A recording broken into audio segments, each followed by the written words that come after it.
Hey y'all, so I'm going to read a little bit of chapter 2 of A Palmetto Christmas. I don't think I can fit it in with the time allotted, but this is the chapter that introduces the youngest of the children, Shelly.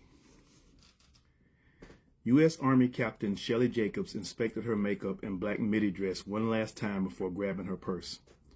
She was happy to be out of uniform and looking forward to hanging out with her friends at the local club in downtown Frankfurt. A twinge of sadness snuck through her usual good mood. Another Christmas would be spent in Germany instead of home. There was one good thing that would come out of it. The care package Mama would send her would be amazing as it always was. She stuck her head in Charlotte's room. Known for her precision and punctuality on base, the petite bundle of energy from Mobile, Alabama shed that persona with her uniform when it was time to hang out with her girl. "You ready?" Shelly asked out of habit. "Almost," Charlotte yelled from her bathroom. Shelly shook her head, then strolled into the kitchen and grabbed a box of crackers from the cabinet. She turned on the TV, then plopped onto the couch to nibble and chill. 5 minutes later, the bathroom door opened, and Charlotte emerged like a high-fashion model on a runway. The red mini hit all the right notes, and her jewelry sparkled even in their uneven light. "You don't have to say it," she said. "I know I look good." "I wasn't going to say that," Shelly replied. "Let's go with your pretty late ass." They laughed as they left the apartment and clambered down the stairs to the parking lot. The snow from the previous day had been shoveled away and cleared from the cars. Shelly loved their complex maintenance, despite the rent being a bit steep for her salary. The perks made it worth it. They climbed into her white BMW and set off. "Is Damien going to be there?" Charlotte asked. "I don't know," Shelly replied. "I haven't heard from him in a while." Shelly glanced at Charlotte. "Not that you care anyway." "I don't," Charlotte confessed. "I'm just hoping if he is, he'll bring his fine-ass friend with him." "If he's there, Javon will be there. They're inseparable like us." "Well, hurry up," Charlotte said. "Can't keep them boys waiting for all this." She swept her hand along her body. "Girl, you're crazy," Shelly said. She pressed the gas.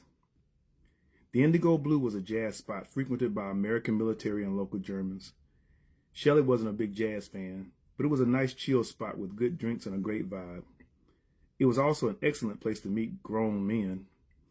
Charlotte took her to the club one weekend when she was feeling sorry for herself. Though she and Sam had broken up two years ago, there were still times when it felt like yesterday. They were in love. Well, at least she was. And his announcement that he could no longer deal with their long-distance relationship stunned her. She suspected there was someone else, but she was too hurt to argue. She met Damien a year later, and they'd been seeing each other off and on ever since. Though they enjoyed each other's company, the relationship had yet to move beyond flirting. They both were holding back for their own reasons. For Shelly, it was fear. For him, it was something else. Tonight, she was determined to find out. Their flirtation had reached a turning point. It was either grow or go. They entered the club and were greeted by relaxing music and admiring stares. "There they are," Charlotte said. Damien and Javon sat at their usual table, drinks in hand. They raised them in unison. Charlotte led the way, weaving through the tables like an athlete on an obstacle course. Shelly took her time, her eyes locked on Damien. She enjoyed the way he looked at her, like he was enjoying everything he saw. She would give him all the time he needed.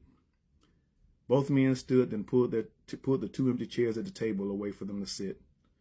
Old school gentlemen, she thought. It reminded her of how Daddy treated Mama, and there was comfort in that. "We're the luckiest men in Blue Indigo," Javon said. "You say that every time," Charlotte replied. "And I mean it every time," Javon said. Shelly placed her hand on the table and Damien covered it with his. "Hi." "Hey." The waiter came to their table and the ladies ordered their drinks. "Put it on my tab," Javon said. Everyone at the table leaned back in mock shock. "Javon? Paying?" Damien said. "I hope y'all prayed up. The world is about to end." Javon's joy dimmed a bit. He gazed at Charlotte and his smile brightened. "Care to dance?" he asked. "Yes," Shelly replied. Javon extended his hand and Charlotte took it. Together they walked in time to the music to the modest dance floor. Shelly watched them for a moment, then turned back to Damien. "You want to dance?" he asked. Shelly shook her head. "I'm not much of a dancer. I'm that one black person the dance gene skipped. You just haven't danced with the right person, Damien said. That's good. That's really good. But I need to ask you a question. Damien squeezed her hand. What is it? Damien, what are we doing? I like you, and I feel you like me. But I can't go just on feelings. I need to know. Damien scooted his chair closer to her. Shelly, I've been crazy about you since day one. The only reason I didn't say anything earlier is because I sensed you weren't ready for a serious relationship. Oh, so you're psychic. Damien laughed. No, it's just the way you were around me, like you were holding back. I was, Shelly confessed. I was in a serious relationship that didn't end well. It's been 2 years, but it still hurts. I wasn't interested in dealing with anyone until I met you, which excites me and scares me at the same time. Look, Shelly, I don't know what's going to happen in the future with us. Let's just take it one day at a time for now, okay? Shelly felt a nervous rumble in her stomach. She didn't know if she could handle one day at a time. She could see herself falling hard for Damien, and if things didn't work out, she could feel that pain all over again. She knew what she had to do. She decided to change the subject. So what are your Christmas plans? Damien looked confused for a moment, then smirked. I'm on leave starting next week, he said. That's a lot of time. I guess you'll be heading back to the States. Damien shifted in his seat. Actually, no. I plan on traveling to Switzerland or France, or maybe Spain. Shelly's eyebrows rose. I thought you would want to be with family this time of year. Not really, he replied. That's the last place I want to be. She squeezed his hand. Anything you want to talk about? No, it's complicated. Damien stared into his glass, a blank look on his face. He raised his head with a smile. How about you? What are your plans? Shelly sighed. Another Christmas in the fatherland. Well, since we're both going to be here, maybe we could travel together. Look, Damien, maybe we should. Woo, child. Shelly looked up to see Charlotte and Javon standing behind her. This man can dance like Usher. What are you talking about, Sierra? Javon replied. They laughed and sat down. Shelly was grateful for the interruption. Why y'all come back to this table lying like that? Damien said.